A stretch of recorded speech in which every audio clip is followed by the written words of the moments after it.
पंजाबचे माजी उपमुख्यमंत्री सुखबीर सिंग बादल यांच्यावर नांदेड येथील गुरुमाता साहिब गुरुद्वारा परिसरामध्ये आज दुपारी 2:15 वाजताच्या दरम्यान प्राणघातक हल्ला झाला। त्यामध्ये सेवा देणारा सेवेकरानेच हा हल्ला केला आहे। त्याला पोलिसांनी ताब्यात घेतलेला आहे आणि एकूणच सुखबीर सिंग बादल यांच्यावर एका खाजगी रुग्णामध्ये उपचार सुरू आहे। त्यांच्या हाताला मोठी दुखापत झाली आहे आणि त्याची शस्त्रक्रियासुद्धा झाल्याची माहिती सांगितलं जातं आहे।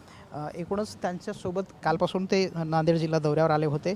श्री सचखंड गुरुद्वारा येथे एक धार्मिक कार्यक्रमाच्या निमित्ताने त्यांच्या परिवारासोबत ते आलेले होते। त्यांच्या परिवारामध्ये 2 मुली, त्यांचे जावई, पत्नी आणि स्वतः बादल हे आलेले होते। आज दर्शनाच्या निमित्तानं गेल्यानंतर त्यांच्यावर जो आहे तो हल्ला झाला होता। आता त्यांची सगळी जी फॅमिली आहे ती या हॉटेलमध्ये जे आहे ते स्कायलाइट नावाच्या ठेवण्यात आलं आहे।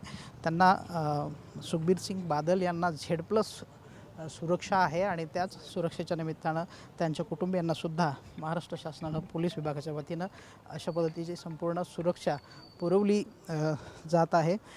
इकडे जे काही बाहेर आपण सगळे गार्ड दिसतोय, पोलीस दिसतात, या व्यतिरिक्त वरती जिथे ते थांबलेले आहेत तिथे सुद्धा वरिष्ठ स्तरावरचे अधिकारी पहारा देताना पाहायला मिळतात। तिथे त्यांची ते कर्तव्य बजावताना पाहायला मिळतात। एकूणच रात्रभर जे आहे ते सुखबीर सिंग यांची फॅमिली जी आहे ती इथं राहणार आहे। त्यांच्या पत्नी माजी केंद्रीय मंत्री राहिलेले आहेत आणि त्यांची अतिशय कडेकोटपणे एकूणच जो सुरक्षा इथं महाराष्ट्र पोलीसच्या वतीनं देताना पाहायला मिळते।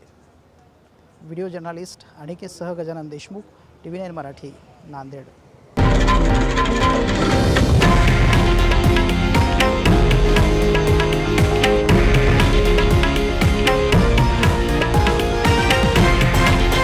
हे आहे देशातील नंबर 1 न्यूज नेटवर्क आणि आपण पाहत आहात TV9 मराठी, एकमेव।